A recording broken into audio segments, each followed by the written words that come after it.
Hello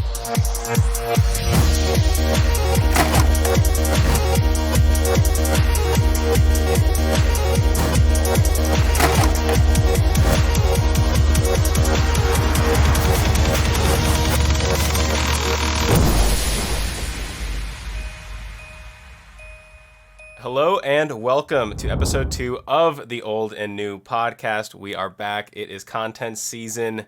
It's been an interesting week in Pokemon for sure. A lot of recent things happening in both the old and the new sector. We're going to dive right into it momentarily. My name is Ryan. I also go by Ryan Fools, and I'm joined by my co-host, my boy Nunez, aka Vintage Pokemon Hunter. Buddy, how has your week been since our last episode? Yes, sir, man. We're back. It's been a great week, man. Had a kind of a shitty luck at Target this week, because now they got the new 8 a.m. policy. Everyone knows the rules. The game's changing really quick as far as getting modern product, where someone like me that could get something every day is now subject to Fridays and to, let's see, I hope the stock is going to be good this week. But besides that, had a couple, streamed a couple of nights. It was a good week. And now we're just catching up on all this old and new modern stuff. There's not that many new modern things. Like you said, we were talking a little bit about before this.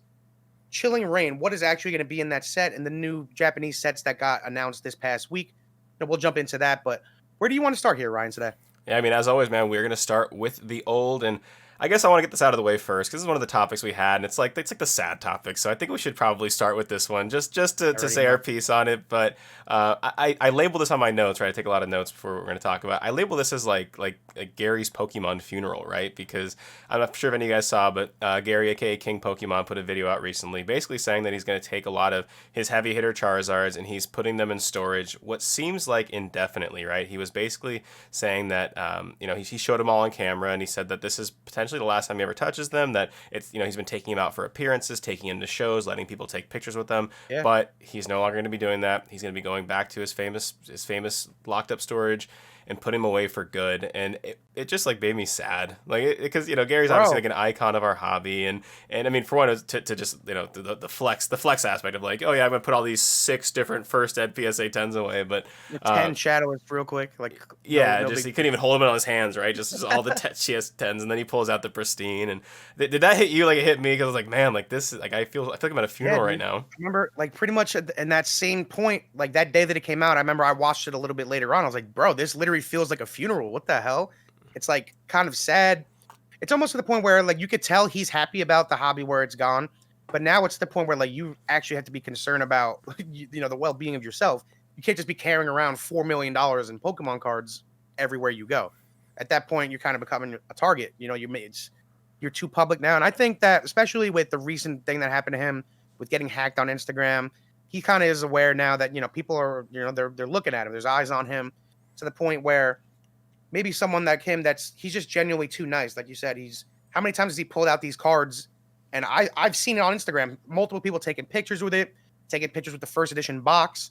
And he literally is just that type of older gentleman who's just that nice guy. Hey man, like, please enjoy this, please, because I know for a fact, just because of how nice he is, he gets such an enjoyment of seeing other people so excited and happy over this other stuff, right? Like, no, yeah, 100%. Now just for it to go away like that, it's cool and it's smart by him, but at the same time, like, dude, man, it really did feel like a funeral. It's like, damn, now is it now the point where Pokemon is not too big for itself, but it's too big for like people just be walking around with these cards? Probably, right? Yeah, I mean, it made me ask the question of did a specific incident happen that made him do that, or was it, like you said, more of a macro level idea where it's like, hey, this stuff is so big now, like this is just too much of an inherent risk for me to have this anywhere else but my locked up armed storage. I mean, he was going into detail about just how locked up this shit is. So like I trust him. But yeah, I just made me wonder, like you said, the Instagram hacking thing I didn't even think about actually. But yeah, was it potentially a certain instance, right? Is it just inherent overall risk? I mean, like I said, who knows? But I'm with you, man. Like I said, I think it's very clear to anyone that's been following the hobby that Gary gets probably more enjoyment out of seeing other people's happiness of the hobby than probably anyone I can think of, right? Like he truly does. You always see him going out and doing things, whether it's helping out other content creators, whether it's just, like I said, engaging with fans and letting them hold pieces of history. And you can always see how happy he is. And so, yeah, and like I said, he was sitting there talking, saying, this is potentially the last time I will hold these in my hand, right? Yeah, he said I might go see him in a couple years. He was talking about like how like, maybe in a decade he might go back or something. Yeah, and it's like oh my god, like that's a piece of that guy. Like absolutely, he is king Pokemon. Like he is like the Charizard guy, right? Everyone saw his Pawn Stars thing. Like those things are a part of him. So like I could just it sad. The craziest part, man. I tell this to a lot of people, and I forget what interview it was. It might have been with Pokenomics, but Gary said that in an interview one time, him and Birdman graded over 100 of the PSA 10 Charizard first editions that exist right now. So it's kind of like you can't even bullshit. And he says it a lot. They pretty much created this market, like a Pokemon graded card market, and they kept it alive for 20 years. So it's got to be a big part of him. And I know it hurts. Like you could tell in that video, man, that's like a 20, 30-minute video of him just like being upset of having to do it. Literally. I was like, damn, man, like it's like I was saying before, dude, it's so crazy to see where the hobby has gotten so quick. Mm-hmm. To the point where now he's just gonna have to do that. It just makes so much sense. Maybe holding one or two of them, like, all right, here's a Shadowless 10, here's a first edition 10, like having one of them in your possession to maybe be able to do the same thing, to show around to people, to just have it and look at it. But if he's gonna go ahead and do that, there's a reason, man. You know, there's got to be. Yeah, like I said, it's definitely, like I said, either something happened or it's just the inherent risk. And like you said, he's effectively holding some odd millions of dollars in his hand in a stack about this big, right? So it's definitely scary. So that has its own risk. Period, one thing no matter what anyone says. One silver lining that he did mention that one of the takeaways I had from the video was he did say that when he goes to drop these off into storage, he might potentially come back with some other really cool, unique items. So that's one thing I'm thinking about. It's like he's always obviously been very private about what he has for a number of reasons and not wanting to affect markets and all that kind of stuff. And so I'm curious, like the kind of things like he and maybe he's gassing, maybe he's talking that crazy, but like that guy's storage effectively is probably the him or like insane. Him or Pratt. He doesn't even talk about the craziest storage as you can think of, right? So like I'm curious like what gems maybe he pulls out now to start showing the world outside of Charizard. Yeah. He is still grading cards, by the way, right? So like he still will get potentially another PSA 10 in his hand if he does grade one. I think that like it's no mystery now that he has probably the one of the craziest collections of just like mint ungraded cards, right? People talk about it all the time, like whatever you think your grail is, like Gary has a box of them in a garage that he forgot about, like, right? Like he just has everything just mint. So I'm curious to kind of what he does pull out. That was sort of my biggest takeaway, is looking forward to seeing and that video too, dude. Like he's talking, there was I don't know if it was, he said a TV show or someone that's like trying to go and film his storage. I need that to happen. I put some pieces together there. So I put some pieces on that. So he said that, and he mentioned there's a production company and how you want to be compensated. Then I heard on a different podcast, Pokemon Radar was saying that he has been asking Gary if he can basically do like a capture in time, right? Saying, hey, we're not going to release it right now, but like, can we capture this now as like a snapshot in time to potentially maybe show at a later date?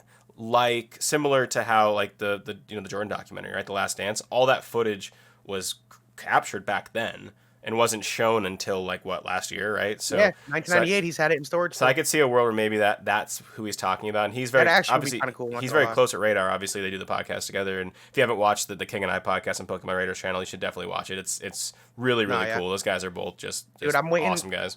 I check out Radar's channel every day. Literally, I'm like, has he put a new video up yet? Yeah. And he kind of went on like a hiatus with his podcast, but I like that he's keeping up with the King and I. That you have to keep. He can't take that away. There's no way. He's a gamer too. He plays League, but he's into esports. I joined the Pokemon Clubhouse recently, and I had Pokenomics in there and Radar, and I was just kind of talking my background a little bit, and Radar's like, oh, like I know Echo Fox used to work for and stuff. Like I follow League and stuff. It's like he's like into gaming and stuff, and so like we followed each other and stuff. And that kind of makes sense because he used to stream League. Like he literally was a Twitch streamer. That makes sense because he streams on Twitch. So I was like, all right, well, if you're on Twitch and no one else in Pokemon is really on Twitch. A lot of people are on YouTube, and people now on that Whatnot, which he works for. Yeah. But he was like one of the only people I've seen pushing Twitch, so that kind of had me thinking like he's got to be some type of gamer. Yeah, no, he definitely is. But yeah, that's the like I said, I have marked as the Gary funeral. I guess there's still sort of more to be seen on that. I'm curious to see kind of what he does pull out. But I wanted to get that one out of the way early just because it is That shit was I did morbid. think it's definitely worth talking about and a very interesting thing because those things are out in the wild quite a bit. And we talked last week, remember, about how often we see first ed Charizards popping out into the wild, stuff like that. And so that was something worth talking about. But we're going to go ahead and get the sad boy section out now Yeah. and keep an eye on kind of what Gary does next. But the next thing I wanted to talk about when it came to vintage was the PWCC block was recently updated. So we have an auction ending, I believe it is next Monday. Yeah, 8 days. I was just Not looking at it. tomorrow. So Yeah. 8 days, so it'll be Monday night. And I took some notes on that block. I'm not gonna. There's zillions of pages. So I'm not gonna bore you guys with showing all of you. But one thing I noticed. I mean, one of the obvious things is that obviously on these blocks, there's a lot of Charizards floating around. 15 pages of Charizards. When I say pages, I mean on their store page, right? It has all the listings, right? 15 pages worth of Charizard. But the one thing I wanted to point out when it comes to the Charizards, obviously Charizard's the big boy. Charizard's what everyone talks about. There are 16 English first edition Charizards on this block, which of course is quite a few, but no 10s. And last week we talked about like how Ooh. often we're finding 10s on all these auction blocks. We actually I don't know if like convenient timing, coincidence, but like one doesn't show up now. Like obviously It's again, gonna one start happening, bro. I'm one data telling you. point, like it's not indicative of anything, but you know, I feel like it's been a while since we haven't seen one of these. I don't know. Maybe I'm crazy and every PWCC doesn't have No, you're one, but not. like I feel like I haven't seen one in a while. Dude, we were chopping up a little bit before we went live, and it almost seems like once a week there's a Charizard PSA 10 selling when there's only like what 130 or so of these that exist in the Like world. 122 I or something like believe that. Yeah. I believe right now a lot of people that are buying them, you won't be able to get from them for a while. So there's people that are selling them. Like the time is now to sell for a lot of people, right? A lot of people that don't have this attachment to it, a lot of people that don't see it crazy as a long-term investment, a lot of people that just have this card for some reason, however they got it. Like the one dude that I knew, Jacob here locally, that had one and just got rid of it. He traded like for the 2 LeBron rookies, the Kobe, and 100K cash at the Dallas show last month. Like, why the hell did that guy just have one? So it's it's coming out now of the rent, in my opinion, of the random sellers that just have it to the people that actually want it and the people that are actually going to hold them for a long time. Dude, I don't know if even maybe by the end of this year, if you're going to start seeing them pop up. Now, I think now more so than ever, it's going to be all right. Well, now when are we going to see them the next one, right? Because we seen one what literally last week, right? One went or last week or 2 weeks ago. One was for sale. I feel like the Now last one I let's see saw when we'll was even have it for sale. And if that scarcity of it now not being for sale, is that going to raise the price and by how much? well. So one thing I thought about too, and this kind of gets into our what's going to be our final topic, but like right now, there's been some market hesitation right now around vintage stuff, and you can see some of the sales volume. We'll talk about that, but I do wonder too, are people maybe scared to sell right now because we're sort of out of that mania mode, right? The hype isn't quite as high right now as it was maybe a few months ago, and so maybe no one wants to put theirs up at auction because they don't want to potentially be the victim of a lower price. That's something I thought about as well. I mean, I think the last one I saw was I want to say end of March, right? And we're a little over halfway into April, so Yeah. again, it hasn't even been a month, um, but yeah, I think about that, and I think about just like are people maybe scared to put them up right now because of all this sort of uncertainty that's being talked about, and there's a lot of fear being put out. And we're gonna jump into that after we talk about PWCC, but I did want to make a note just that I didn't see any first ed 10s, but there is still quite a few Charizards. There's actually some Shining Fates Charizards in there as well, and one thing you and I have always talked about is the fact that like PWCC or not PWCC, sorry, PSA shut down like right during Shining Fates, and Like right so when it came, probably what, like two, maybe it was probably 2 weeks after it came out, not even. yeah, so like a lot of people potentially can't get their Charizards graded without having to pay $300 for it. And there's going to be some people who pay $300 to do it. But there's people like me, for example. I got mine in right when they doubled the price from 10 to 20. I sent a PSA order in. I happened to be lucky enough to pull the Shining Fates Charizard, so I sent mine in. But there's a ton of people, especially now that Shining Fates is becoming a little more available. There's a ton of those being pulled daily that people can't go grade. So it's either A, you go to CGC and grade them, or you wait. Which I think most people will do. Right, which is either what's going to happen, or people are just going to wait, but that's going to put a delay in the pop report of the population of those Charizards. I'm curious to see how the PSA 10s of the Shining Face Charizard does on this auction block, and No, I agree. I don't That's really know what to definitely something to expect. keep an Like eye on. I could totally see it just like not hitting a home run, but I could also see like because of like the quote unquote rarity scarcity of that PSA 10 right now, like people overpaying for it out of fear that PSA maybe becomes unreachable in the future, right? Like we don't know what PSA is going to do still, right? We don't know when that July time period hits and they start bringing other tiers back. Are they going to keep it back at $20? Is the bare minimum going to be 50? I mean, there's theories floating around that, and everyone has their opinion on it. Does PSA want to only be the premium cards now? Do they no longer want to deal with bulk? They want to let CGC take that portion of the market? We don't really know. No way. I don't think so. And definitely, and Radar and Gary talked about it in their podcast too. Well, is the floor price to grade a card going to be $50? Like, I don't see it, man. I don't know. I don't think so. I think PSA is going to do their best that they did right now. Like, no matter what anyone says, them having the shutdown for this 2 or 3 months, it's crucial to them actually catching up, and it's important. And you know that they don't want to do that. They don't want to just start losing business for 3-4 months. So for them to do that, I think it has to do with the new owners are coming in and saying, hey, unfortunately, this is what we're gonna have to do. Let's back this up. But I think that the prices are probably gonna double again. If I had to guess, they would bring back the tiers, but the prices are gonna literally double again. I mean, that's my opinion. That would put the floor at all the tiers are gonna be back, but it's gonna be like $20, $30, $40 to grade a basic card. That would put the floor at 40 instead of 50, right? And so, I'm with you though. I think that PSA doing the shutdown they did is a very, very good thing. I know it's very frustrating on the whole. I just showed you a stack of card savers this big of really cool stuff that I was really excited to send in, right? World's cards, Charizard, all kind of stuff. And I can't send it in yet. I'm not really a big CGC guy, so I'm waiting for PSA. But I do think that what they're doing is good because, like you said, like, yes, do they want to lose 3 months of business? Absolutely not. But when you think about the long term, right, these are new owners. These guys bought the company in the hopes of making a lot of money for a very long time. And so it's almost like a short-term thing. Right. Last week we talked about like losing dollars chasing pennies, right? Like I think it's one of those things where like in the long run they'll be better off if they can get this stoppage in. Get everything together, catch up on that freaking backlog, right? Don't piss off those customers, get the backlog figured out, and then hopefully in the meantime, starting to do, everyone just says, oh, just go scale, like that's easy to do. In the meantime, start onboarding those new graders, right? Start actually expanding. I would love to see them expand into other locations outside of just California. I think if they could probably get a massive location like the Midwest for pennies in the dollar in terms of operations cost. And they have an office right here in New Jersey, 10 minutes away from me. Yeah. And before COVID, from what I'm aware of, they only authenticated signatures there. Like you couldn't get a card graded there, but you could get a signature authenticated there. Yeah. So even if they have a building already, like, all right, use that building and do something else with it. And like you said, get another place, maybe Texas or like in the Midwest somewhere where it's not that much, and start really pumping stuff out. Yeah, I think you could do PSA West Coast, East Coast, Midwest, and then you can really make it regional, and there'd have to be a lot of policy changes about where, depending on where to send it to, depending on where you're located, and all that kind of stuff. And that's things that take time, right? That's not something you can stand up in even a year, right? Those are things that take a long time to stand up. But I do look forward to seeing sort of what they do. And again, I do think that was the right decision. Now, like, is it very frustrating for like the end consumer in the short term? Like, absolutely, dude. Like I said, you and I both have stacks of cards that we want to send in, and now it's like, okay, so now I have to wait till July, hopefully, send them in. Then I got to wait however long the turnaround time. Let's say that they're still 9 months to a year, and I got to wait that long. So it's like, man, I can't look at, like this base set 2 Zard, it won't be in a slab until a year and a half from now. Like, that sucks. But like, at the end of the day, like I said, it's a situation we're in. A lot of this is based on unforeseen circumstances when it comes to COVID, when it comes to the shutdown and their original closure that they had no control over. And there's a lot going on. And so I think that a lot of times people speak on it from just a very like rose-colored glass lens, as if it was really easy to get ahead of, like, yes, are there things that they could have done earlier to maybe help out a little bit? Sure, but like this freaking wave of cards, and we're only talking about Pokemon, by the way. Like, a lot of times the Pokemon community is a little ignorant to the sports community as well. Like, Pokemon's like a percentage of what the overall sports card market is that's sending into PSA at the same time, and so like those guys are just slammed.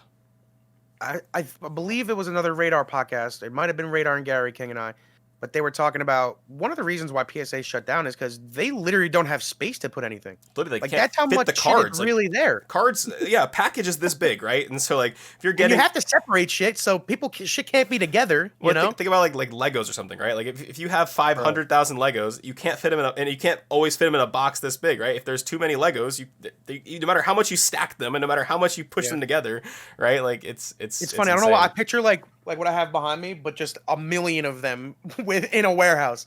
But like, that's how else could you really organize shit, dude? It's got to be literally on either racks like this or racks like they have in like department stores where they actually like with pallets and shit. Like, Yeah. what the hell? It I has to be like that. How else does that really set up? So I think that's really one of the main reasons why they closed down, just because they literally don't space. have enough space to put shit. And they're in California where new space is expensive. So again, Yeah, like I think they're and they not. got new space. They just got new I space. would They say, well, hired all yeah, these new people, and it hasn't done anything. yeah. I mean, well, there's probably a very steep learning curve on the grading onboarding process. I think it was Yeah, in SM Pratt's video we talked about like the how reality of hard it this is. is Yeah, like it's not something that you can teach someone tomorrow. Like you can't like if you want to hire someone to be a cashier, that's a pretty quick onboarding process, right? But like a card grader, that takes some time. Also, they don't apparently get paid very much, and so you feel need like someone shit. to do a very specialized job that's very hard to onboard and then not make a lot of money doing it. So like you need a very specialized person, I think, to fill that void. And again, they've been hiring, they've been going, but like this stuff does take time. There's just no freaking way around it. And so, Yeah, while I am an end consumer that is frustrated with the process and wish they could have done a little more upfront, like I'm also very much in agreement with what they're doing. I'm going to keep sending my stuff to PSA, like they're for a number of reasons. Right at the end of the day, I don't think that CGC. The cards in the market have the value. I think there's still a lot of psychological things about how people view things like the CGC 9.5 versus the PSA 10. At the end of the day, the PSA 10 right now will always garner more value.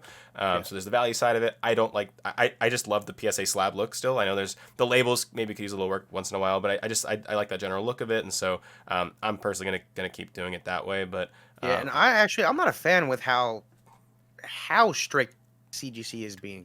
Like, I get it's a good thing to be strict, and like you want your card, if it's a 10, like it's to be perfect. But I don't know. I feel like from what I've seen, a lot of it is way too strict. I've seen people submit in 100 card orders, get no 10s yeah, I on mean fresh cards that are mint. That these cards deserve 10s, and you could tell. one thing I'll say Yeah, is I'm just not a fan of that. That's the number one thing for me. they are How harsh consistent. they actually are. They are consistent. So like, there's Yeah, like, and I thought about like I just showed you a bunch of like common, uncommon, shadowless stuff I have sitting on my table, and with the new price increases at PSA, right? Some of that stuff from a business standpoint even like no longer becomes the margins start to get really razor thin, right? So I've and I still think about the idea of doing certain bulk orders with CGC on cards that maybe I won't keep for myself. As you know, like I like to hoard all my like all the fire I like to hoard. I have a hard time selling it, but like yeah, all same. of these ones that I can be selling for like from my eBay store and all this stuff, like all that, like with the closures, right, with the faster turnaround times of CGC, like I still might just send a big bulk order out there just on a pure like from a numbers game, right, more than anything. But I think for anything that I want to like keep for myself in my collection, I still am fairly attached to PSA. Yeah, that's how I feel. Like, I have a million, like, say, like evolution reverse cards, shit like that, or like maybe some of these modern cards, stuff like that. I have this like decided and really been contemplating on which ones I actually want to go off and send in a bulk order. But realistically, with CGC nowadays, like just like everything else, how long is it going to take? At least 6 months. But that they're one of the only ones. I think they're the only one right now still that has like that $10 option, right? I don't think Theirs is like $9. Yeah, Beckett yeah, apparently. that's still, I've never graded with Beckett or even tried. From what I understand, it's a mess over there too. So yeah, I haven't even looked into that. I have looked into CGC. I made an account and everything, and I'm like I said, I'm dabbling with the idea of sending in a bulk order of some stuff that I just want to kind of sell from just my general inventory. But yeah, like I said, the one thing I'll give them is they're consistent, but their turnaround times are getting impacted too. They just recently changed the have bulk to. turnaround from it was like 111 business days to 145, which like 30 something business days isn't just a month, right? Those are business days, so you're looking at months of backup. So they're gonna start getting piled up too, and so I'm curious to see honestly how they react to it, right? They at least you have the advantage of seeing what happened with PSA, so you'd hope that maybe they can get a little more ahead of it, right? And maybe Yeah. take some of the learnings from what happened over there and maybe position themselves a little better. And again, I'm not like a huge like I don't death to CGC people. Like certain people are like, oh my god, I would never freaking blue label, like go away, get out of my hobby. Like no, I'm not like that at all, right? Like I prefer PSA. I'm gonna agree with PSA, but like I do respect the consistency of the CGC cards. Like I said, they gave a faster option during a time where people wanted it, and so I'm curious to see what they do. But at the end of the day, right now, the market hasn't decided that they're as valuable right now, and that could change. But I think with the harshness, because you've run into scenarios where like a card is a 9.5 in a CGC, but it would get like you said a 10 at PSA. Even a 9, man. I feel like a A lot of these market. 9s on CGC low key might get a 10 with Oh, PSA. you know my recent strategy. I've been loving Bro, I've been loving the CGC market. I have to show you after this. I don't feel like getting up right now, but dude, I have to bring the box out that I have of just the random slabs, like Oh, companies that haven't existed in 20 right. years. Yeah, no. So like so like I think Hysterical. until the market decides that they will value a 9.5 as much as a PSA 10, then I think you really could see the odds start to even out. But I just don't know if that's going to happen. Like I think we're wired psychologically to never be like reasonable enough to be like, oh yeah, these cards are the same, even though one says 10 and one says 9.5. I just don't see that world ever No way, happening. never. Like, And also, you know what's crazy right now? I'm already seeing it. I wouldn't say someone that's super reputable, but it's definitely somebody that has a big following. Card Economist, decently big YouTube box breaker Pokemon streamer guy, and I actually follow him on TikTok, and he made a TikTok that CGC nines are more valuable right now than PSA nines, and I just don't see it, dude. I don't agree. There's no way. was that is that what he considers Yeah, more it's valuable? what he's saying. You know what I'm saying? Like, pretty much what he's telling people and what he's claiming and what he believes is that it's because of how harsh they are and how they grade them, that a CGC 9 is better quality than a PSA It 9 should. and is worth more. You would think it probably should be. That's why I said like it's fairly safe to say at the moment it feels like a CGC 9.5 is in many cases equivalent condition wise to some PSA 10s, right? So that scale that backwards, right? You think by that same logic, right? Like a CGC 9 in theory would be in probably better condition than a PSA 9, right? But if you go look at the sales data, like PSA 9, They're probably, yeah. PSA I 9 think sells I for went and more, looked at it. I think it's like 20 or 30% off. right? Not even close. You know, So in the actual price currently. and that's the thing that I'm waiting to see, and that's the thing that I like. I don't know if this is a bold statement. I don't think that's ever going to quite catch up. Like some of the Beckett stuff has, like, and Beckett has like the pristine sort of, a Beckett 10 holds value really, really well, right? But you see Beckett 9.5s in the same sort of light, like underperform, whatever you call underperform, or like not be valued quite as much as maybe they should be, right? And I think that comes down to a human psychology thing that like I don't see being broken widespread. Now, are there like smart collectors, guys like Pokenomics, all those guys who talk about buy the card, not the grade? Like, are those the guys out there that will 100% do that? Absolutely. Like, they're Yeah. the top end of the hobby will do that. You and I do that. You and I look for value in buying the card, not the grade, and we've made some pretty great purchases, doing that and saving them to potentially be regraded and all these kind of things. But like the general retail buyer, the general Pokemon investor, whatever you want to call all the mass wave of people, I don't see that being broken in masses. I only see the top sort of echelon of the hobby actually like doing that. Yeah. It's too And actually understanding that. how do you train thousands, millions, whatever people to think that a 9.5 is the same as a 10? Like, in what world does that ever, what I'm saying, feel right in someone's head? Yeah. Yeah.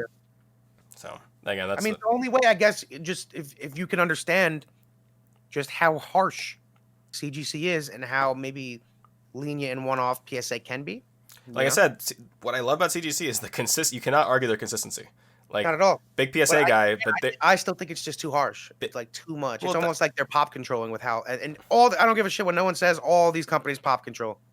Black labels, PSA 10s, CGC 10s, they're all pop controlled, right? But some of these cards, man, that I believe deserve a CGC just aren't. Who did it, dude? I think it was maybe Danny Phantom. Someone recently did like a crazy big CGC sub, and dude got no 10s. He was pissed. You could tell. Yeah, I mean, like I said, they're very harsh for sure. Big PSA guy, but they're not always the most consistent. So I'm very aware of that too. And that could be for a number of reasons. Like I said, they are bringing in new graders all the time. That is a little scary sometimes to think that if your card's in the hands of someone that might not know what they're doing as much, like, because for us and for all these people out there, for some people, it's like their literal livelihood. I mean, getting these cards graded, turning them around, selling them, like that's what some people do for a living. For us, it's more we sell sometimes, but you and I are both hoarders, right? Like we both want these things to keep forever. So I literally don't sell like any of my old shit like as of right now. It's crazy. I in the last month have put up a few of like my like good cards, and I've like, all right, like I'm gonna, I track all what I buy and sell, and the numbers are sometimes like a little disturbing how much I spend on this stuff. So like, all right, like I should probably back sell a little bit against some of this stuff. So I'll put a card up, I'll leave it up there for like 2 days, and I just take it down. I can't do it, right? Like I can't like I'll pull it out to like take pictures of and stuff, and then it'll be on my desk, and I'll look at it. Like, I can't get rid of it. Like, like why? Each one of these cards in that box that's not even right. Each one of those cards like it was like a part of like me learning about this stuff, and it was a part of like me getting into the hobby, and purchases that I was either scared to make or wasn't sure of, or like second guessing myself, and like, am I overpaying, am I underpaying, like this. And it's crazy too, because like you can literally pull out any card right now, and I'm like that too, and I can still remember where I got it, where it came from, how long ago I got it, what I paid for it. Like, yeah, it's like, definitely still like that. You fight with yourself, or like, I love this stuff so much, but like, is this a good is this a good financial decision for me? Like, should I be spending this on this? Like, all these things run through your head when you're new to this. And with you, I can remember like each, 'cause I buy a lot through eBay, so I can remember like if I went to auction, I can remember how that bidding went, and like how that heartbeat in your chest feels when like you put your max bid in with 10 seconds or 8 seconds left, whatever, and like you're just hoping that like the sniper maxes aren't as good as yours, and all that kind of stuff. But yeah, maybe one day I've been watching a lot of videos. Like you heard on one of TCA's recent videos, he basically said he's like you can't do this hobby without selling. Like you have to be selling. Now what doesn't mean go sell all the stuff you love in your collection, but like Yeah. I have been taking more concerted effort to be getting more active on selling. And I have a huge right now. You can see all this just base, common, uncommon, all this kind of stuff I have, and so I've been starting to like really train myself getting into like the full swing of the hobby, not just the buying. Like I said, I want to stick around this stuff for a long time. I want to potentially do this stuff long term, and so I've been trying to really get a better hold of like how the selling side of this world works, because I've all I've been doing is just buying for the last like year and a half, Dude, and just and honestly, swiping. when I first started, when I really got heavy into the cards, You were around like selling. when You were selling a ton. I mean, you were doing almost like yeah, the I old was school Pokemon stuff. yeah. So it kind of did take me a few months, I want to say, from because I came in around the beginning of like Hidden Fates and like Cosmic Eclipse around there. So like what's like November 2019, October? No, probably November because I remember on Reddit seeing the $10 Hidden Fate tin at Target deal, Yeah. and I was like, wow, that's crazy, and everyone was going crazy over that. At that point, there wasn't really very many like these investing, what do you do with your cards, etc. Dude, I didn't. It took me a good 3, 4, 5 months of just digging myself and watching different YouTube videos. Like, all right, even with a modern card, like I pull this card out of a pack. What do I do with it? Do I just sell it immediately? Do I send it in to be graded immediately? Do I just hold it long term? Kind of like what to do with that. I feel like a lot of people still don't know that process, and it's not easy, and it's not very like cookie cutter with everything because everything is kind of different too. So that part of the hobby, I think, definitely takes you just like being involved in and getting an understanding and looking at yourself. But a lot of people won't go do that, if that makes sense. You can't just like really go watch one YouTube video and be like, here's how to do all of that. It's just impossible. Yeah, and we talked about last week, the resources we have in front of us now and the information that's It's available nuts. is insane. But at the end of the day, what that stuff still can't replace like work. That stuff still can't replace Yeah. experience. That stuff still can't replace having to just go do it yourself, which is why like there's so much frustration out there with some of the content out there right now, because so many people just want to be told what to buy. Like, just tell me what to buy, and so I can make so I can stonk it up and make money, right? And that's like where what I'm I saying, was like at a I was at my friend's engagement party yesterday, and my two friends that they've kind of that way. They were like, "Well, what the hell do I buy?" They were yeah, just telling me like, "All right, well, just tell me what to buy, and I'll buy, and I'll put it away." And it's yeah. like, dude, it's just sometimes it is that easy, but most of the time it's just not that easy.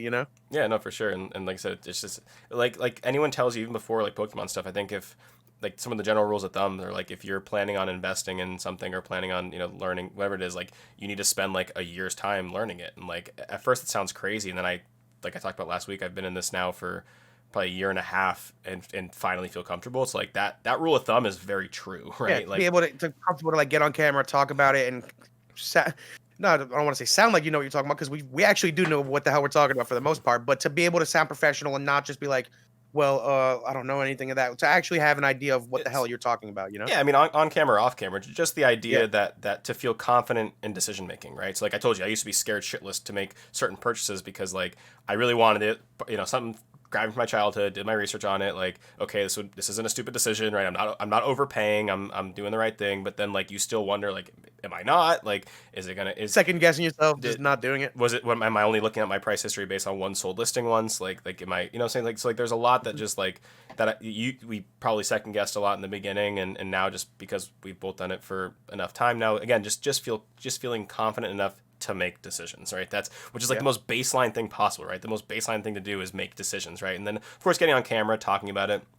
One thing I've really tried to steer, I talked about last week, is the situation you talked about when people say like, "Oh, what do I buy?" Right? And like we're not a quarter of the experts of guys like Pratt and Gary, all these guys, right? But yeah, we not at I all. like to think that I've like I said confident, but like I don't like that scenario when people ask just what do I buy, what do I buy, what do I buy. I don't like being bound to the idea that like if I say something, you go do it, it doesn't go well, then you attach that to me or something like Yeah, that. Like yeah, if 100%. some market Yeah, condition changes that I have no control not over. financial advisors over here. Right, so that's one thing I've been really like. That's why I study a lot of this stuff from guys like Pokenomics too, because I think Yep. he has a really good job of taking you down the path of like seeing if it's a good decision or not. And like it's like people, whenever people ask like, what do you think of, you know, or what do you think this price is going to do? You can see all the guys always try to find a way to like avoid that. They'll talk about like, cool, I think it's a really cool set. I think it's a really cool artwork. I think it's definitely, you know, rare, da da da. But they never say like, oh yeah, I think this is going to go up, right? Like this, Or this will be worth this in this many right? years. Like, yeah, no one Because people didn't really fish for say that all that. the time, but that comes Yep. from a place of not wanting to do the work themselves and not feeling confident in their own decision, right? That's because Yeah. they need you to go reaffirm what they think, or they need you need them to reaffirm what you are like The thing speculating is, and thinking. too, and I agree, it's a lot of speculation too, right? But if that speculation, if it just adds up, and it's kind of hard too. I've been trying to put it into words to a lot of people when they ask me, a lot of new friends too, to tell people to buy what you like, right? Is it works in a lot of ways if you know what you're looking at and you buy the right things, right?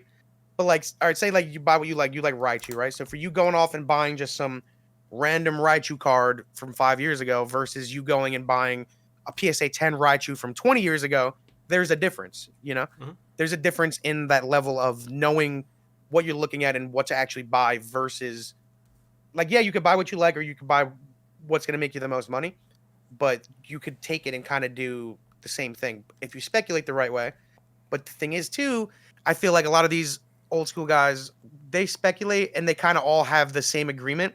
And I also feel like a lot of these people, too, even with now with like I remember I seen Radar talking about it recently, how there's a lot of people in the community that are mad at him for like kind of blowing up the trophy game, I saw like that, yeah. for the way of him like selling the cards or him like bringing attention to it.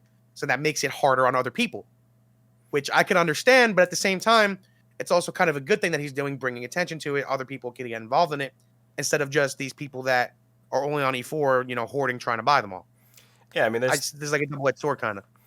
yeah, I mean, we think about you can mention like this the speculation aspect of it, like the whole buy what you like thing. Like when I first got into it again, like I said, I didn't know anything, and I just started buying what I liked, and I didn't do it to invest, right? Like I did it because like this is like really fun again, like this is really getting me, and so I bought every freaking Raichu I could find in sight, and you know what? Some of them worked out, right? And like so there is that side of it, but now you have people that come in like even if they love Pokemon, you have people that come in like at a baseline trying to make money, trying to invest. It's like you have like the categories of people. You have like I'll use the true collector meme from E4. You have like the true collectors, right, who just genuinely do love the stuff no matter what.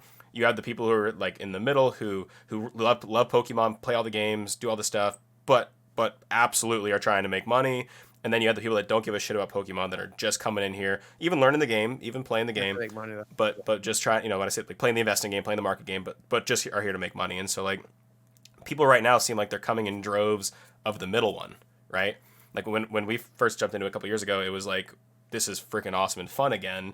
So like I didn't come in looking right away like what are these Raichus going to sell at? Like, oh, I'm speculating this is a very undervalued Raichu. It's like, oh no, like I wanted every Raichu holo. Like that was just like that's the collecting goal I set for myself, and I wanted every Raichu holo, and so I went after all of them, and turns out I ended up buying some pretty good ones. Like freaking Expedition Raichus is a beautiful card, right? And like Shining one too. Boy, that I Shining was bought beautiful. 17 versions of the Shining one at this point because like I just didn't like know it. Bought a Beckett one, I bought a PSA 10 one, I bought a Beckett 9. Like I was just buying it because like this card is freaking awesome, right? And so It is. but yeah, I don't even remember what I was getting at with that. But just like you mentioned, like people coming in, just the speculation aspect, and I feel like everyone comes in now with this idea in mind of like I love Pokemon, but I'm also here to make money, And that's which is interesting. honestly, it's not a bad thing. It's a beautiful thing, but it's there's a go a little bit more too of what you talk about, the different sides of the spectrum, and I touched on it a little bit last week.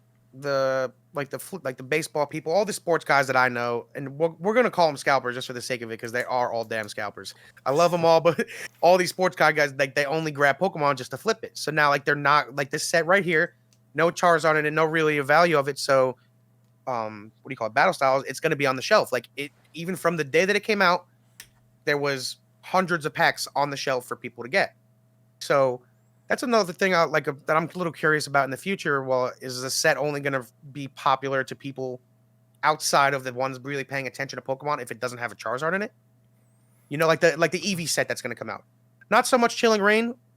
It could be, but like the EV set that's going to come out. Are the scalpers and all the people, are they going to be hyped on that? Is that set going to be hyped to them? Probably not. That might be one that like stays a little bit low key to the people that actually really like Pokemon. Like, yo, this is a freaking Eevee set. Like, this is going to be crazy. I don't think those guys pay attention to anything but the Not at all. market value. So like, I actually, for what it's worth, I actually don't think that they give a shit if there's a Charizard or not. I think all they care about is like does Money Machine go burr if I buy this, right? Yeah. And so it's like literally, Flip. if I buy this for 50, can I go put it up for 80? If the answer is yes, they don't give a shit if there's a Charizard inside or not, right? Like now the community might care, right? You might have collectors, players, investors who might say like, oh yeah, this set to me isn't worth it because there's no Charizard. So like they still, in my opinion, dictate the market, and because the scalpers are just a product of demand, right? The scalpers are just a symptom of what the general Pokemon community thinks. If the general Pokemon community decides that Chilling Reign is really cool, there's great cards, it's fun to open, really good for the trading card playing the game, right? If it checks all those boxes and it's in really high demand, it's gonna be good. They're going to be after it, and so they're going to be willing to pay more money for it. Here comes the scalpers. Okay, the scalper realizes, okay, Chilling Reign, despite no Charizard, Timmy's still willing to pay $80 in ETB. They're going to still wipe it, and they're going to go sell it to Timmy for $80. And so I don't like, so the what's inside doesn't matter to the scalper. It matters to like us. Like if we decide that like that stuff is cool, they'll be on. But if we decide like Battle Styles, I don't think anyone, like, it's not that popular of a set. There's not a lot of cool cards. Even though there's no Charizard, I just think there's a lot going on anyways, right? So like you think about some of the older school guys too, like the Gen 1, Gen 2 people like that, right? Like I didn't like for example have any attachment to Urshifu, right? Or like Not at all. that came out of nowhere to me, right? And like that's like the heart of the set right there, right? And I think the Tyranitar, I'm a Gen 1 guy, so the Tyranitar to me was really, really cool, but the rest of it wasn't quite as cool. And so I think that like there's, like I said, it all depends what the community sort of determines on the set. I don't think the Battle Styles was super popular in terms of the product inside, and so I think that's sort of how we got to where we are right now. And there's, I think, more availability of it than there was. But like let's say Hidden Fates had the availability Battle Styles had right now, you wouldn't see it on shelves still. No way. Right. 0%. Right. So not, there is more product, sure. Like there definitely seems to be more Battle Styles product, but if it was a better set, it would still be getting just cleared. Yeah, so that's how I'm curious as to when so a good set comes out and the demand is this high. Well, kind of when will that stop, if that makes sense? So how much is Pokemon going to have to print for scalpers not to have to buy? Dude, it is such a line because there's a razor thin line between like printing to demand and overprinting. It's like a tipping point, right?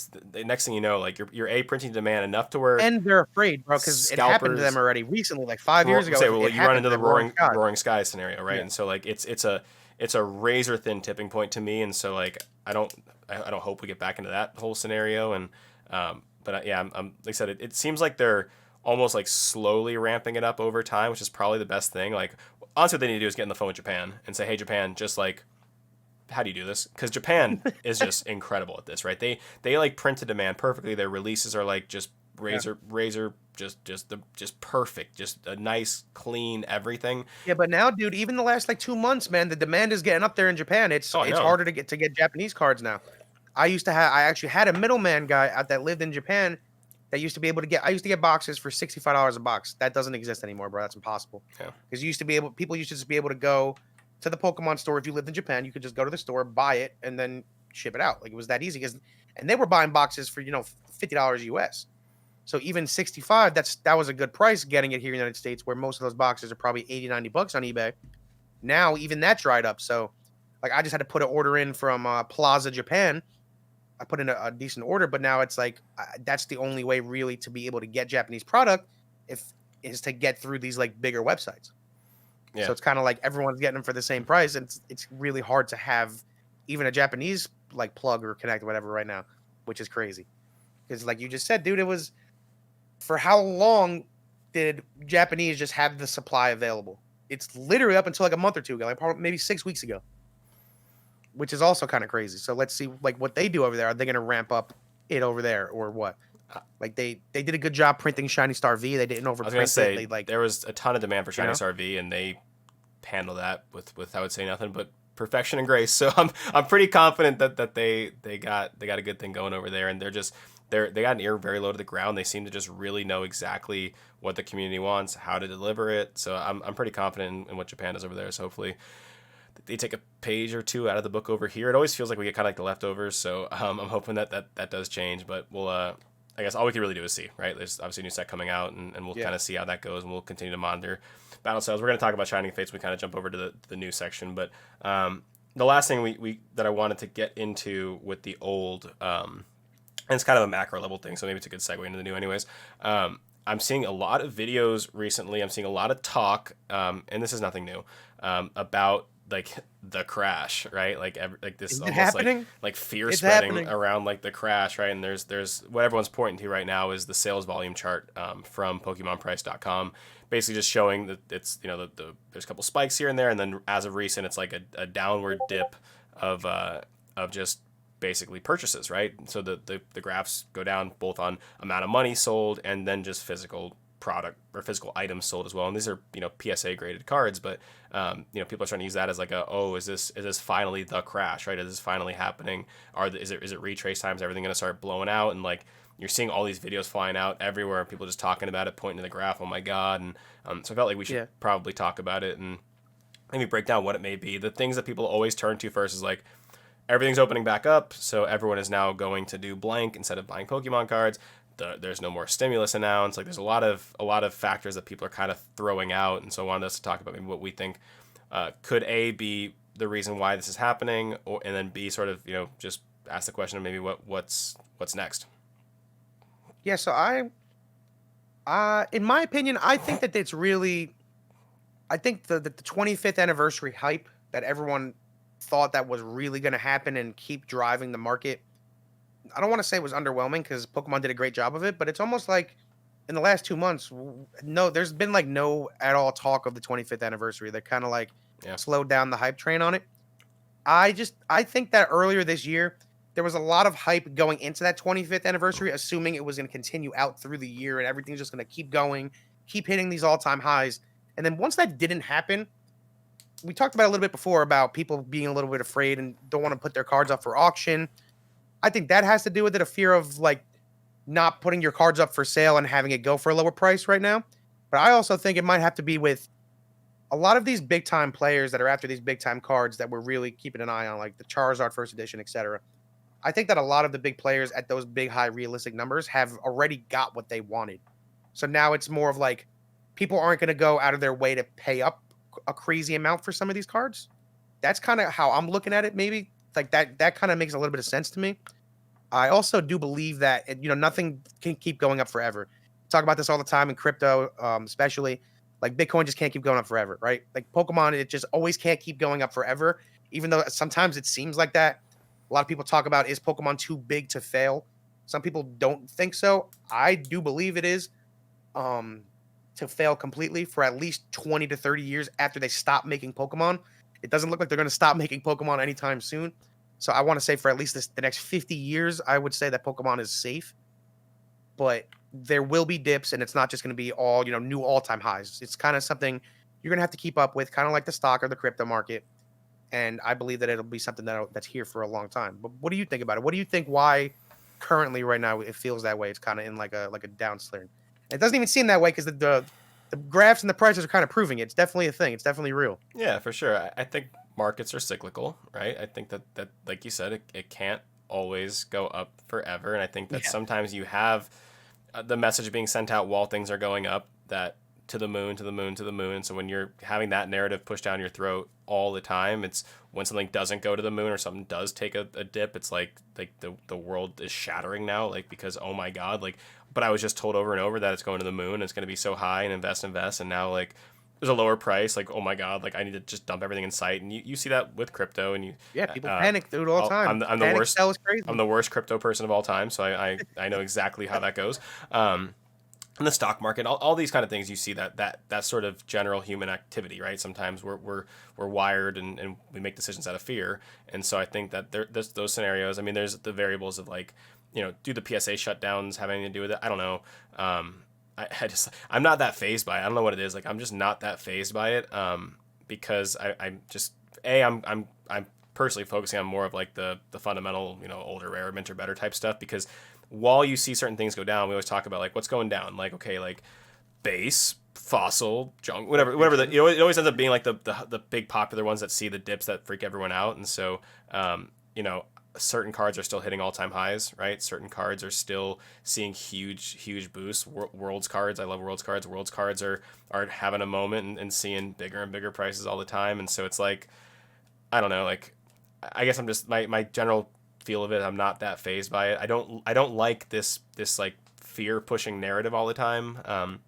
And I don't think it's intentional, right? I just think that, like, Yeah, I think it's the YouTube algorithm. So if you put a big friggin' with like a graph going down, like people are gonna click that. But just it sends interesting messages. Yeah, I don't like I said I don't really have like a super big opinion on it. Like I've said a million times, very bullish on Pokemon. I'm with you. I think it's gonna be around for a very long time. I think this is just gonna be one of those data points over the next, when we look back at this in 10 years, we can look back at like the Logan Paul stuff, and we can look at certain big, big peaks. And then I think over time, it's just going to still be a very steady, like even this dip right now, if you were to take a look at it, like with the prior years, we'll even take that graph that everyone's looking at. If you take it down to like its lowest dip right now, whatever it is, like it would still be like, and I'm going to get in like gumbo shrimp mode with like my graph and the lines and stuff, right? Like the line would still be like, super, like, what I'm saying, yes, there was a peak over here, but now it's back down to like here, but this is still really high compared to here, right? Yeah. So it's like we're still I can imagine what that chart looks like even for the last 5 years, like on we're still on the right pace, right? And it's like, yes, if there was a 20% retrace on something that had a 200% gain recently, like, okay, like that's normal, right? Like that kind of stuff's gonna happen. At some point, people are gonna capitalize. You're gonna have the speculation aspect of it. There's a million things that can go and get into it, and like, are there people that will no longer spend all of their disposable income on the hobby? Like, absolutely, right? Like, is there no stimulus announced? Absolutely. But do I think that means that like it's gonna all crash and burn now, and that Pokemon was only what it was because of quarantine? Like, I don't personally believe in that sort of viewpoint either. I think that like basically, even though someone got into it during quarantine, I don't think that they get out of, and some people might, but like I don't think that all these people just get out of it and leave now because they can go to the movies again, right? And like and go to a basketball game for the weekend, so I don't care about Pokemon anymore. Right? It's like, oh, like now I can go to the movies. So like, Pokemon. That guy isn't sitting on eBay while he's at the movies, right? So like, yeah, I think that like this period exposed a lot of people to be involved in it. And I think they're going to continue to be involved. Like, will they spend the same amount? No, maybe yes, maybe. By the way, when things open back up, you always remember this: when things open back up more people go back to work. And so it goes two ways, right? One on the side of like people can go spend money, therefore they won't spend on Pokemon, great. But now when everything's open back up, like people have been out of work for a long time. Now those people can go work and make money. So who's to say they're not going to go spend their money on Pokemon? Maybe they've been waiting to spend their money on Pokemon, but they haven't been because they've been furloughed or they haven't been able to work. Maybe those people are going to go balance those other. So like it's I don't know. It's just everyone's trying to like just push fear. I think everyone's overhyping it, but I also think that it's it's a real part of the stuff. Just markets are cyclical, right? So it's like I'm sure if you ask like SM Pratt, he could point you to 10 cards last month that hit an all-time high, right? Dude, I woke up today to my crypto portfolio down $5,000, and I don't care like at all. But that's the type of sick shit that comes with you being so invested and so involved in something. If you're not in it for that. Like a lot of people aren't, and a lot of people will just take their profit. But I'm the type that I have my stuff, even with Pokemon 2. A lot of this is a long-term investment, so I don't care about the price right now at all. Like, do you think like you said, you keep charts and graphs of all your shit of what you bought and sold it for? But there's people that keep that same chart of the fucking price every day. Like people are sitting there looking at what's the price today? What's the price tomorrow? How was it last week? Like stuff like that. I could care less about because I have such a deep investment that I don't plan on moving any of it for at least 5, 10, 20 years, realistically, if at all, Yeah, I like to track some of my stuff like on a monthly basis, maybe just kind of, almost like, ZNG, and he actually just recently updated his website. Remember how ZNG Emporium on a monthly basis would sort of do per set, he would sort of take a look at Yeah, each the one of the box. cards and the box value, expected value, and sort of show month to month change, things like that. So like that's the level sort of that I look at my stuff at, is about once a month I'll sort of do like an audit of all my stuff in my collection, add all the purchases, add all the sales in there, and then also look at like the general market value of a lot of more so of my like heavier hitter stuff, and just get an idea, right? And that Yeah, like there are people like you that are doing that, and there's people like me that I ain't doing that shit. I'll tell you right now, straight well, up. I know everything I have. I know where it is, but I'm not keeping up to it on a macro level like that. You know? yeah, so like I said, what I'm getting at is like you mentioned the day-to-day people. There's like the month-to-month people like me who just and I'm not doing it to go sell necessarily. I'm just doing it You to just just have an get an idea. idea, and it's I actually have a good time doing it. It actually helps me learn a lot, right? Because I can learn some of the just the activity behind some of the cards, and because obviously I've been dabbling with all kinds of different sets now, right? And so I've been getting into a Yep. little bit of first edition base recently. That's a little bit of a new world for me, right? So just kind of seeing, because obviously first edition base is one of the ones that always takes big swings in either direction for obvious reasons. So yeah, like I said, I don't know. I just, as a general thing, I guess I'm not super worried about it. And I could think if there was warning signs of like Pokemon crashing, maybe then I would be a little more concerned about it. But it's like, are we gonna sit here and say that like Pokemon's not doing well? Like, no, right? So There's it's no like, way. so like all of a sudden I'm supposed to believe that just things are crashing and it's all over, and like I don't I believe don't know, that. man. What I will say with 25th anniversary thing, I actually totally agree with you though. I think that has been um, Like, yo, it's been 2 months. underwhelming What's going with two on? sides of that story. Underwhelming, but I also think that it was gassed crazy before it happened. Like I think the It was. expectations that we set as a community, the expectations we set were freaking I mean, the out of year isn't over, right? control. That's what Right. everyone's at too. Like, everyone isn't like raging about it Yeah, we're now in because April. the year still isn't over, and they said, oh, we have all this rest planned for the rest of the year. Like, there's going to be a 25th anniversary set at the end of this year, so I just think there's still some things to look forward to. But it's like you would think Pokemon would have did a better job with keeping the hype up well, and so going. we came into that. Keep in mind, so the mania was like the end of last year, right? And so we came out of that mania into 2021 25th anniversary. So like we're at the peak of hype, and like, oh yeah, baby, 25th's here. So like the second the clock struck midnight on Right. January 1st, it's 25th anniversary year. So like everything should just explode into Mars, and Pokemon should be just doing the coolest thing of all time, and like all that stuff, Best, right? my favorite shit was when somebody was fucking guru with Christmas, like, oh, like like, what the hell does Christmas have? Christmas has nothing to do with People Pokemon. aren't gonna spend their money at Christmas, but yeah, like so like anyways, like Christmas, the it 25th. has nothing to do with Pokemon at all. And the concert was a blast, right? Like I do. We were watching that with my friends, and it was Pokemon Day. Like I had me and my family had a freaking blast on Pokemon Day. Like I love that. But I think that like everyone's expectations for the 25th were just are still so all over the place. So like I almost wonder like what can they do to really live up to it. And we still have the set coming, and we're only in April, so like there's still plenty of time. But I do think that like we're in like Pokemon almost is in like a little bit of an unwinnable scenario when it comes to delivering on the 25th, unless they do come out with some absolute just bangers in the second half of the year. Because I think that like the narrative's already been pushed at like 25th equals underwhelming now. Like this is underwhelming. Like oh Yeah, my god, boo. they need to step it up a low key, and I felt that way. Even like I'm not gonna sit here, pat my own back, whatever, to talk shit, but I thought that what is happening now with all this boom and stuff, I thought that this was gonna happen 6 years ago, going into the 20th anniversary, and I remember we were actually at PAX East for Boston. Remember that? Yeah. And I remember being so excited, like, "Yo, there's a Pokemon There's booth here!" Like, the Pikachu in bro, the sky. remember we got those freaking passes that we got to go into the venue like an hour early Yeah. before it opened? Yeah. Bro, I was hyped because the first thing I didn't even go to the gear section. I went right to the Pokemon Yeah. booth. Bro, there was like nothing there. I was so pissed off. It was like glass cases of like, right? Wasn't it like It was just certain some products of like just stuff to certain look trading at? card shit where probably now it's probably worth it to have grabbed some of that shit. But like, dude, it was so underwhelming overall that whole year where we thought like 20th anniversary, where as of like, they've done a better job so far from what I remember with the 25th anniversary than they did all of the 20th anniversary. So they've done a better job up till now than they did 5 years ago, but they still need to do more now because the eyes on it now, just the way it's so much different than it was 5 years ago. They need to keep doing more. The expectations are just so high. Like the expectations are just so high, and it's like I said, they've already done some cool stuff. Like I said, I had a blast over doing the concert and everything like that, and yeah, like I said, we're in April, right? Like we're not even halfway through the year yet, so there's still plenty of time. So hopefully we can get past the narrative of like this has been an underwhelming 25th anniversary. Like there's still a lot that's kind of yet to be seen. So I'll be on the lookout for that. Of course, like we fortunately, unfortunately, live in this world where like everything leaks, and so like we're gonna sort of know what's coming before it comes, which is like I said, Oh yeah, we knew about these evolution set like 2 months ago. right. So like Remember? yeah, so like that's always an interesting part of the game. But I guess we'll kind of see. I guess my last question is: there any sort of final thoughts when it comes to like that whole crash idea? I thought we had to talk about it because I'm seeing just I think so it's much important to talk about it. about. Yeah, and I'd just like to go over my points again, man. I think Pokemon is here to stay for at least 20 years till after they stop making it. 20 to 30 years, right? And that's Pokemon ain't going nowhere for, in my opinion, for at least another 20, 30 years. So Pokemon has to, in my opinion, is safe. If you're doing the right things, it's safe for at least 50 years.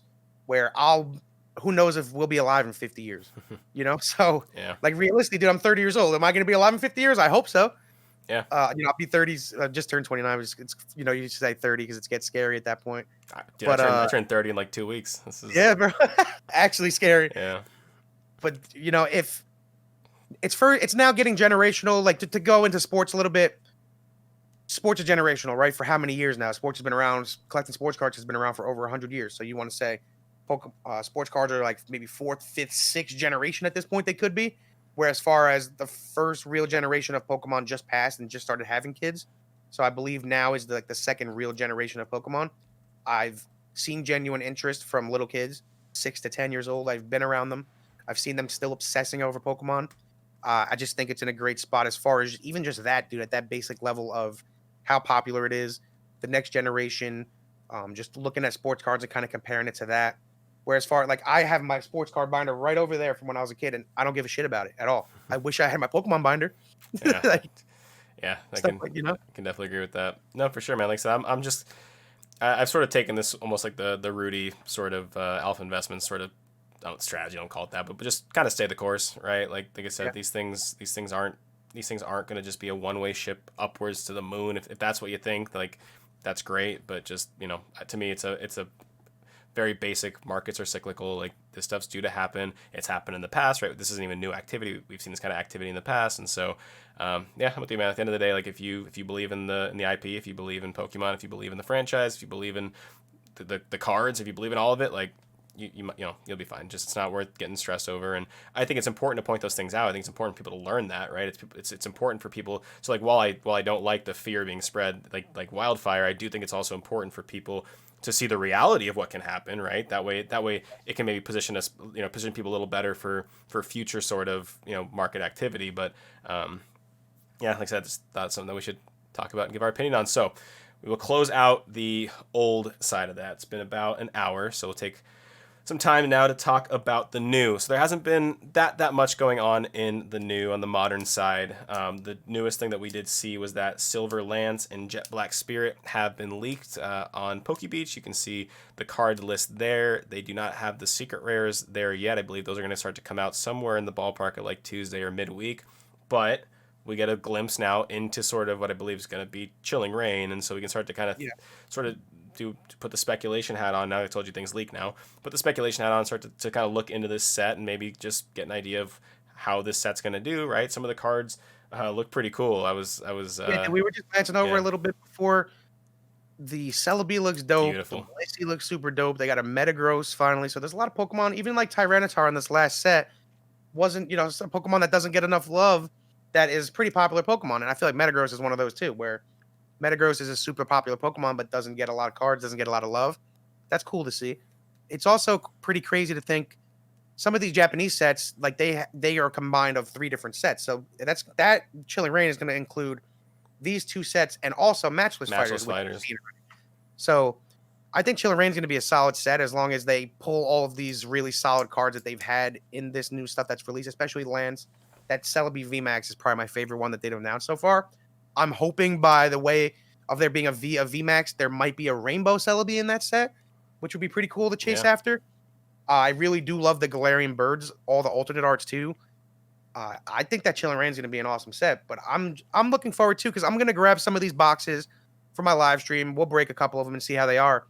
But I wanted to say it before a little bit, but I feel like Single Strike, like when they were out in Japanese, I feel like the Single Strike and the Rapid Strike did better and had a better reception than Battle Styles did, which is kind of weird to me because those 2 sets combined make Battle Styles, where I feel like when they were out, they were kind of like doing better and people were more excited about it. As far as now, when Battle Styles is out, people are just like, all right, when's Chilling Reign coming out? Yeah, I mean, I guess the question becomes, is that the new factor, right? You mentioned earlier, like a lot more people now are looking at Japan. A lot more Yeah. people now are getting a hold of these cards when they come out in Japan versus coming out here. So the question becomes, is that just because it's new, right? Is it fun to, it's something that's fun to open, something that's new, that's not the same old sets we've been opening, or is it because the set is better in Japanese, right? There's kind of a few variables I think involved in that, and maybe that's kind of why Battle Styles here was a bit of a burnout, is because everyone kind of already experienced it on the Japanese side, right? So it's like, I'm kind of to think that a little bit. I'm yeah, starting to think that's starting to become a thing a little bit. Not gonna lie. yeah. I mean, maybe people now are because they don't want to wait for it to come out in English, they're going to rip through it in Japanese, and then the interest really isn't there as much for English, right? There's, I'm Because sure Japanese is a lot more affordable, man. It's probably half the price on everything. Japanese has like the God packs and all that kind of stuff too, which is always really Yeah. really cool. Like I said, Japan just does everything so good.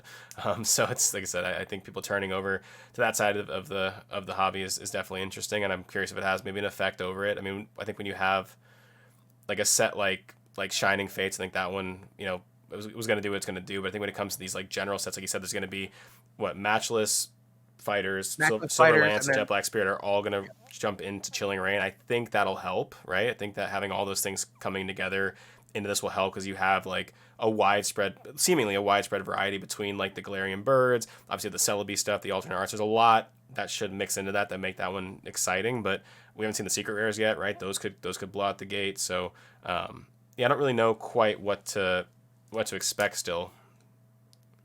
it's it's weird because I swear, even when they first announced Battle Styles, I knew it wasn't going to be good, and I was telling people that, and people were calling me stupid.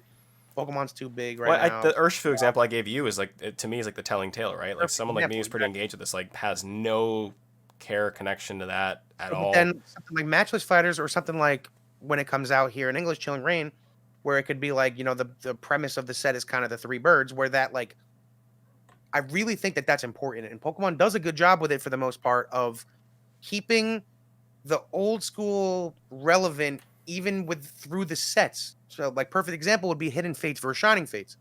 Hidden Fates has a lot more of the Gen 1 starters in it. But not even starters, just Gen 1 Pokemon in general in the Shiny Vault, which is no matter what, it's going to make it inherently more popular than Shining Fates. Because Shining Fates has all these new Gen Pokemon in it. We touched on it last week. I think that what they're doing with Matchless Fighters is actually like a really good bridge between the old community and the new community, because you have the three birds that come from Gen 1, but then you have them in the Galarian form, which is Yep. very much part of the modern side of the world. So all of the younger generations can attach themselves to the Galarian stuff they've seen in games. We can attach ourselves to the actual Pokemon themselves that we grew up on and think, hey, this is actually pretty cool, that like this is, I'm saying, that version of it. Like one, me, like I love Raichu. Like Alolan Raichu, I think is just so freaking cool.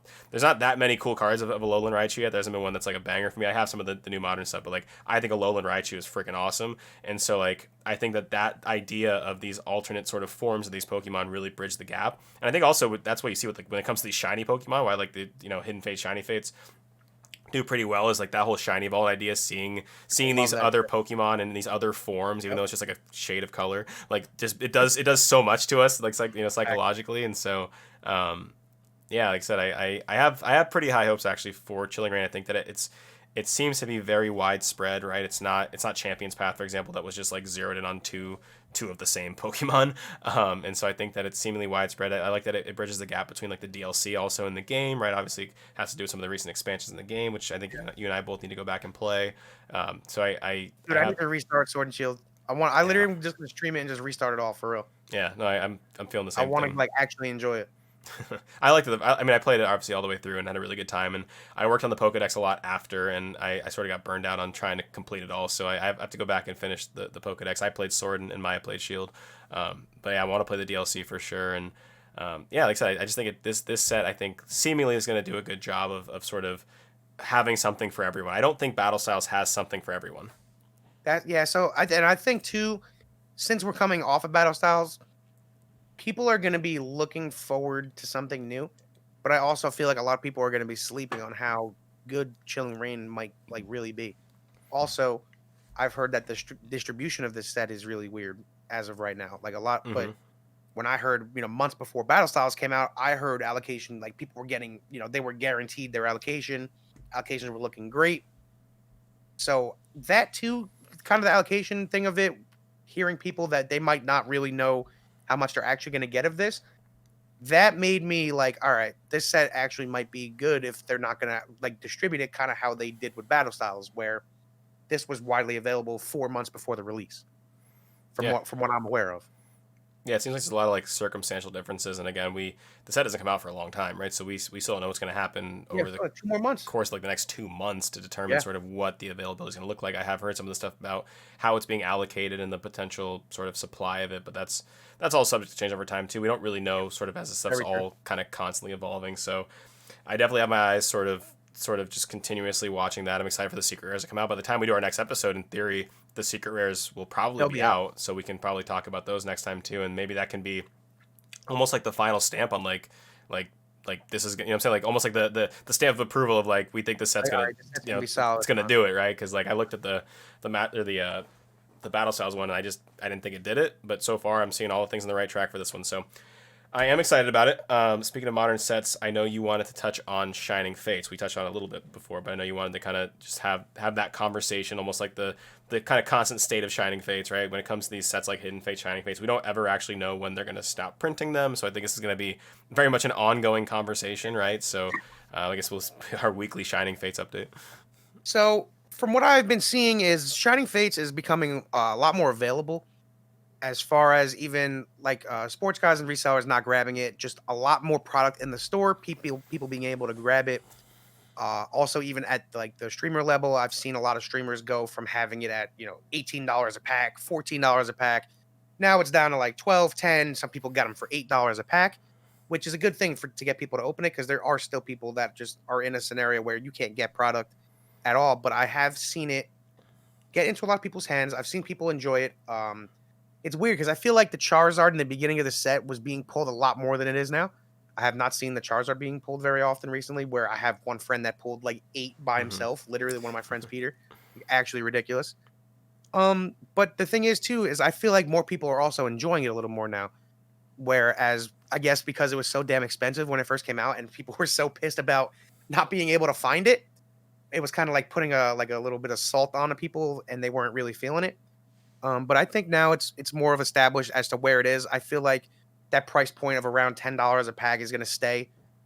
And another thing that I want to do talk about a little bit too, Ryan, we were chatting a little bit about the stream. A lot of these booster boxes of even modern sets up until like Sun and Moon era and up, a lot of these booster boxes have stayed around the same price.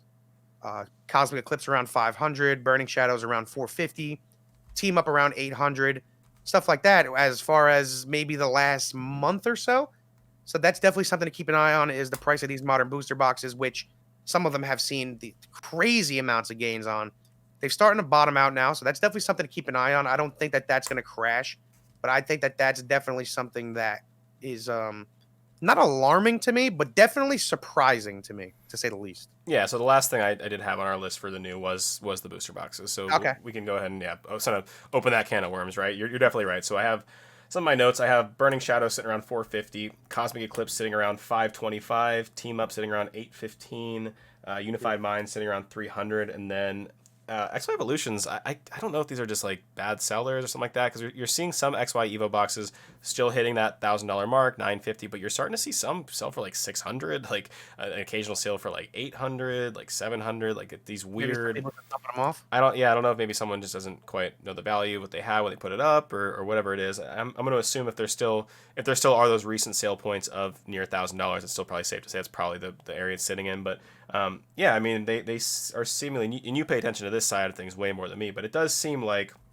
they're starting to, I don't know if bottom out's the right word, because like these boxes have seen such big growth recently, so I don't know if bottom out's the right word, because they haven't really gone like down, so there's not really a way to like put it down in the bottom. It's almost just like Yeah, like well, a like plateau is maybe a like that's plateau is probably more of yeah. a better way to describe it. But yeah, I mean they've been going up and up and up and up and up, and this is probably very much in tune with the last conversation we had about the PSA graded cards, right? About just the idea that like the sales data isn't quite as strong as it's been in the past couple months. That just as much probably goes over to the booster box side as it does the PSA graded card side. So like a lot of turnover, a lot of sales are what start to push the price up, right? Because the demand gets higher, people are willing to spend more often, and so yeah, the prices you won't see maybe go as high if there's not as many people buying, as much activity in the market, and so. At the end of the day, man, like some of these boxes are how old now? Like how old's Burning Shadows? I mean, Burning Shadows, they started printing it in 2017, but they didn't stop printing it until Like I want to say March of last I was year. gonna say, so like that box, and you could buy that box for about $100 up until that point. All day, Okay, so that 115. box It is started at going up. 450 right now, so it's gone up 4.5 times in a year. Team Up, when did Team Up go out of print, right? Like, Insane. The same around the same time, all dude. right, $800, 8x, right? So it's like Cosmic That would be Eclipse. crazy. Even Cosmic had that whole rumor about the reprint stuff. That's at like $500. I mean, yeah, it's always so funny to talk about these dips and plateaus and stuff. It's like look at the gain of these products, right? So it's like, Yeah. and if anything, I mean, shit, like you're seeing when it comes to like the graded cards, you're seeing prices dip, right? You're seeing stuff go downwards.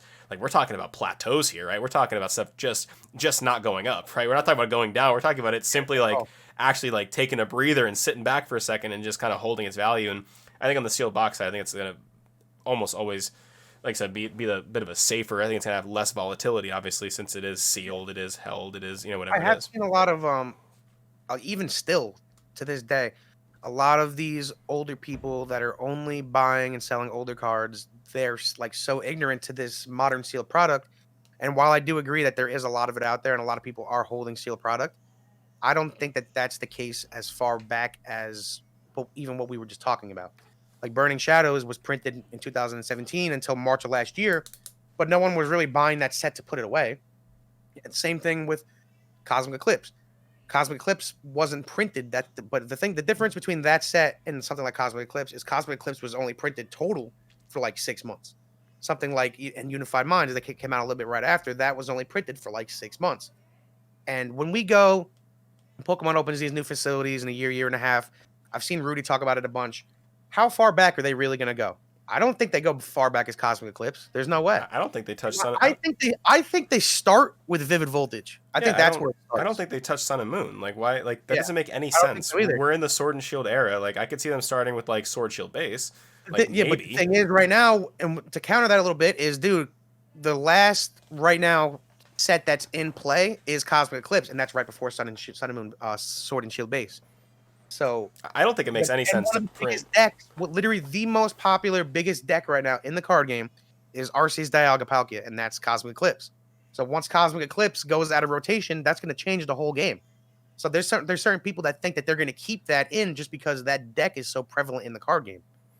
I just don't think it makes any sense to reprint that an era back. And there's people speculating like Exactly. printing XY. Like I don't see any. I don't know, man. I don't know. I think we see an Evo reprint. I'll Bro. say Evo's the only one I can think of, but for the reason because like that is an XY set, but like that's kind of a unicorn, right? Like that's a literal like base set reprint. So like maybe I still don't think they do it. I still don't think they do it.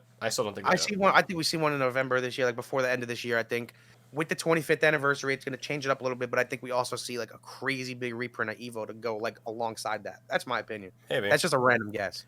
Yeah, I can't think of like a reason to go back that far. It's weird to me. Like I don't know. Like it's just, and I haven't looked back far enough at like the print history of how they normally handle that kind of stuff. But at the same time, But the like demand hasn't really been like this. About a unicorn, dude. Evolutions is from what everyone knows is Evolutions is the most printed set of all time. Mm-hmm.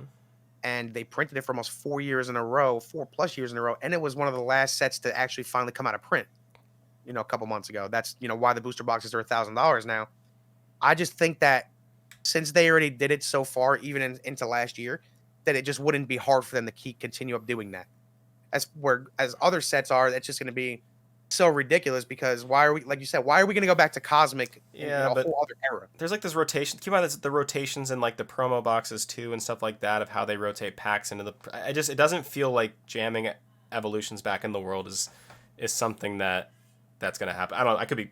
That box is like that box is doing crazy stuff. So like they could totally see that and be like, okay, well we'd be stupid not to print this again, right? Like that could be the business decision they go with, or it's like, hey, like we we are now in the Sword and Shield era. We should be printing Sword and Shield, like going back and putting focus on the prior era when like the games, people right now are playing Sword and Shield, right? Like that's the game they're playing in their hands. They're putting out DLC for Sword and Shield. Like that's the era we're in right now. And so I just think it's weird to want to go back. I don't know. Like I said, anything's possible. We're in sort of these unprecedented times almost, right, where we just don't quite know what's going to happen. Yeah, we could just wake up tomorrow and God knows what happens. And Whatever they Pokemon might reprint Furious Fists, right? We just don't. We just have no idea, right?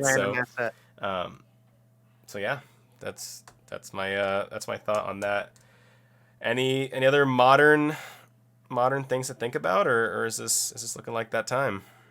No, not really. Just everything like we were saying before, everything kind of holding their price. Even Champion's Path, dude, even something like that is just holding its price around $8 a pack, $9 a pack. Everything. I was talking a little bit with you before about like as I do the live streams and the breaks about me going and constantly checking maybe once a week, maybe twice a week on these prices. And it was for a while, for a good month or two, I had to update my prices almost every time I looked. Now I haven't updated some of these prices in the last maybe month or 6 weeks or so, just because everything is kind of the same. But then, like I was saying too, the demand in the Japanese has definitely gotten a lot higher. It's harder to find Japanese. Boxes are more expensive now. So that's definitely something I want to keep an eye on too, a lot more going forward, is the demand on Japanese, how much it's really available, the price fluctuations on that. So that's something now that I literally have to keep up with. Yeah. And I think that it'll make sense to keep up with it, just to be able to talk about it here too. Yeah, for sure. No, I think that whole the exposure of the Japanese side of the hobby to a lot of like the American audience has been very interesting, and I think the origin of it has to do with availability. I think the reason that people are more into it now is because there wasn't availability of stuff here. So it's like, well, shit, like where can I open cards? It's like, oh, I can get them in Japanese. Like, okay, I don't prefer that, but like I want to open this set. I want to rip packs. I want to have fun. And so it's like I can do that. And so people are starting to break down. I mean, there's usually if you don't, you can buy on eBay, but like there's barriers to buy Japanese. Like there just are.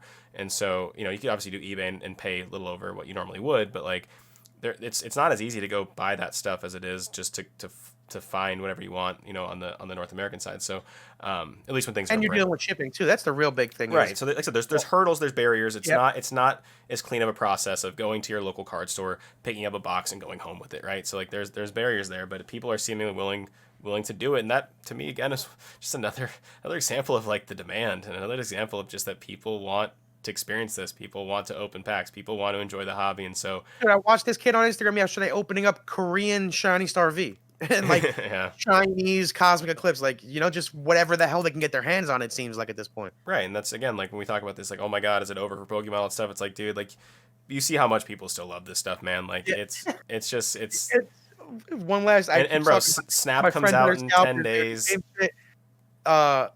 Yeah, they were, what's up? When Battle Styles came out, they were like concerned, like Pokemon was dead, like everything they ever bought Pokemon was worthless now, and it's like I can't explain this to you guys, and it really makes sense, but people actually love Pokemon. Like I don't know how to explain that to you much more. Like there's right now, you rip a pack of Optic NFL, you only want to pull like a Justin Herbert, or like there's only a certain amount of cards that you really want to pull. Like there's somebody like. Maybe he went to your high school and now he's in the NFL and now you really like him specifically in his card, but that card's not necessarily worth anything. It could just because it's a random player. There's someone right now that no matter what you say, Pidgey is their favorite Pokemon, and you're never taking that away from them ever. There's nothing that you can do or say, or anybody can do or say, that's going to take that away from them, and they're going to buy every Pidgey thing that ever came out.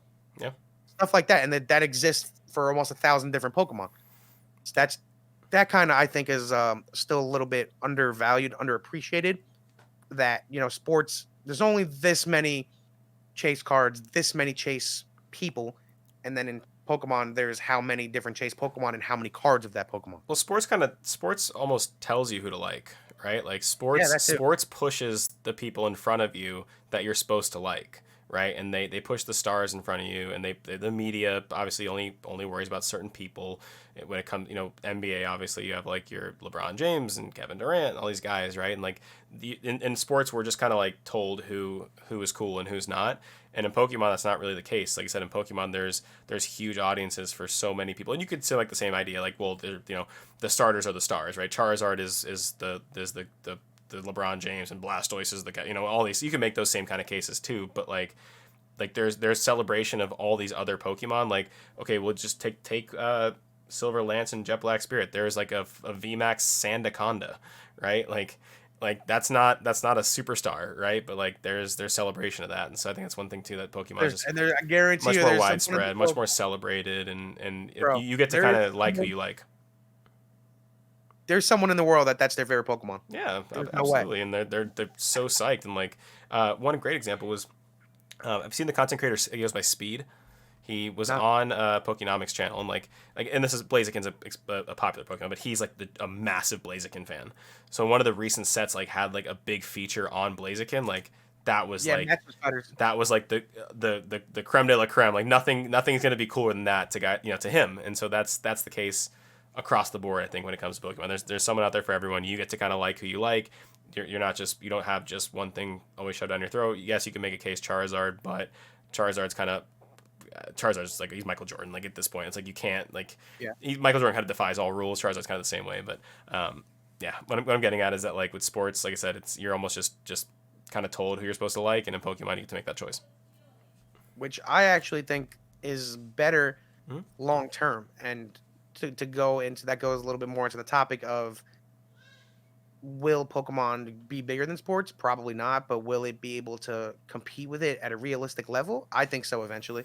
Like, Maybe. whereas of now it gets looked at as like, Pokemon's a baby to sports, where I think the market will eventually mature enough that it will be comparable. Just a lot of people that are interested in buying Pokemon now are young with not a lot of money. That's a real thing that still exists. Whereas a lot of these high end sports dudes, some of these dudes are 70, 80 years old, where they had cards that their grandparents had, and now Yeah. that doesn't exist with Pokemon. It only exists for the first time now. Like, I just bought a T-shirt off a guy that he inherited his father's collection. Like, that blew my mind. Like, what the hell? Like, Yeah. yes, that can exist now, huh? And That's a thing. and what these new generations value is going to change too, right? Like Yep. we don't really know, we don't know what to expect, right? We like these new generations. I have a 12-year-old brother, right? And like some of the stuff that like he thinks is really cool is crazy to me, and all that kind of stuff. So like we just have no idea how these generations are going to grow up, what they're going to value, how they're going to react. What happens with sports as time goes on, right? You've seen like sports are trying things to try to boost their network ratings, right? Because sports network ratings are a little all over the place right now. So esports is getting really big. People are turning away from sports over to esports in some cases, right? So like all of these things are just a lot of unknown variables. So obviously it's something we're going to figure out in the next day, week, month, year, but definitely something to keep in mind. And I'm with you, man. Like I said, I'm excited just to see the potential growth of the hobby and just be a part of it. Me too, man. More than anything, honestly. Yep. Well, I think that it's gonna do it for us. I think we went through everything we had to go through. We were at about an hour and 25 minutes, so we're tracking well, we're pacing well, we're getting good at this thing. I guess as we started to close it out, any just like I said, I know we kind of sort of the final thoughts, but any just final thoughts, things to look forward to, anything like that?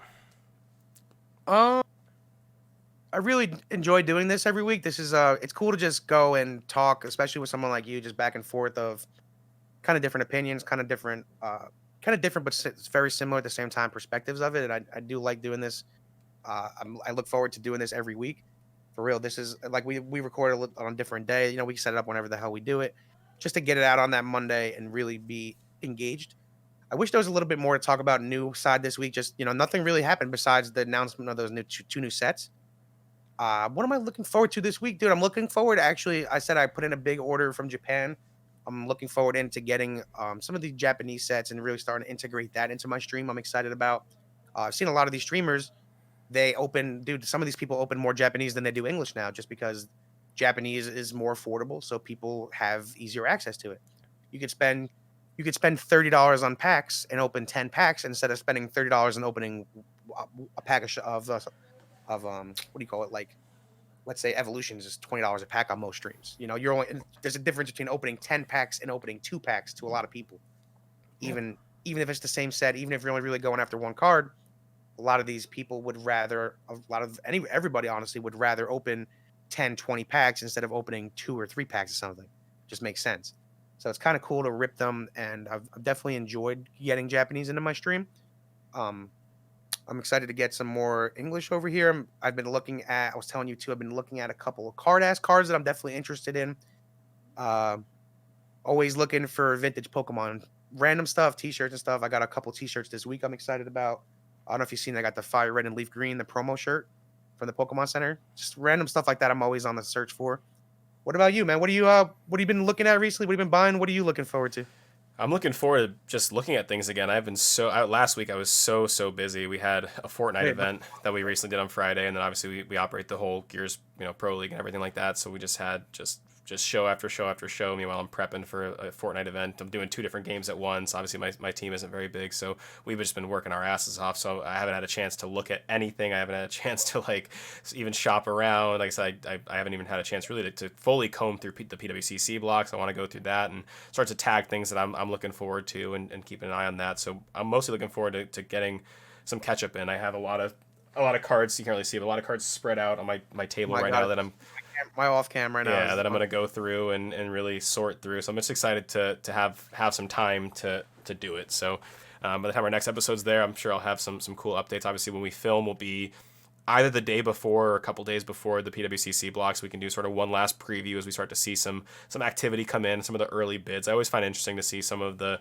early bids. Like when I bid eBay, I always do like the last minute stuff, but like Yeah, me too. there's a lot of people that bid on things early, and so I always find that interesting because it kind of maybe give you an indicator of sort of what things people are really thinking about, what things to really take a look for. So I'm excited for that, and I'm excited to see on the secret rares of chilling, or of these new the Chilling Reign set cards. I'm gonna call them. The secret rares should be leaking, like I think on Tuesday, so I'm looking forward to seeing that. And yeah, that's kind of my week ahead. No, I think this was a good chat today. I think we covered some important topics and things that are extremely relevant right now. I like you said too. I need to go look through that PWCC auction too because it's so freaking big right now. There's deals, man. I've noticed that. There Like might be some cards honestly that I'm looking at on there. I just haven't seen them yet. yeah, it's like PWCC stuff. Like it has so many eyeballs on it, so like naturally you're competing more. But like there's also so many of the same card that always goes up. Like you can snag some freaking deals on there. So I always take a look. I always have a couple drinks and get ready and kind of I'm saying get loose, get ready to go to war on some of those cards because sometimes you really got to go to battle to win some of those. So definitely excited for that. But yeah, that's I think it's gonna do it for us, man. I know obviously give our final thoughts. One thing I want to give a huge shout out to is my boy Will. Silent Vitality for the intro that hopefully you see in the beginning of this video. He did that for us, and it is so freaking cool. So I want to give a huge shout out, of course, to our boy Will for putting that together to us. We're going to try to improve things as we go. Of course, if you do have any questions for us, please leave them in the comments. Please hit us up on Twitter, Instagram. You know where to find us. We want to hear what you guys want to hear about, right? So let us know what you guys want us to talk about. We'll make sure to include it in future episodes. But that is going to do it for the Old and New Podcast, episode 2. Thank you guys so much for watching, and we'll see you guys next time.